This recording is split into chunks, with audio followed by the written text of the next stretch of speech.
Dua pensiunan jenderal bertemu, Demokrat deklarasikan dukung Prabowo. Partai Demokrat akhirnya menyatakan dukungan untuk Prabowo Subianto pada Pilpres 2024, Minggu tanggal 17 September tahun 2023.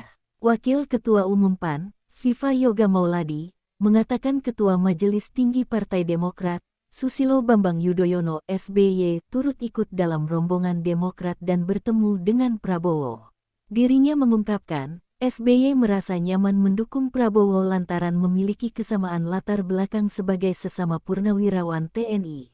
Keduanya juga pernah bekerja sama dalam pemilu sebelumnya. Dengan demikian, SBY akan turun gunung untuk memenangkan Pilpres 2024. Terkait ada atau tidaknya tawaran terhadap AHY sebagai cawapres, Viva mengungkapkan hal tersebut belum dibicarakan. Viva mengatakan koalisi besar dalam Kim akan memiliki potensi memenangkan Prabowo dalam Pilpres 2024.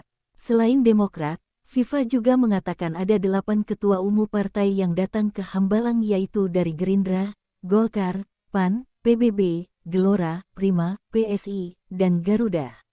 Namun, hanya Ketua Umum PBB, Yusril Issa Mahendra saja yang tidak hadir lantaran ada urusan di luar negeri.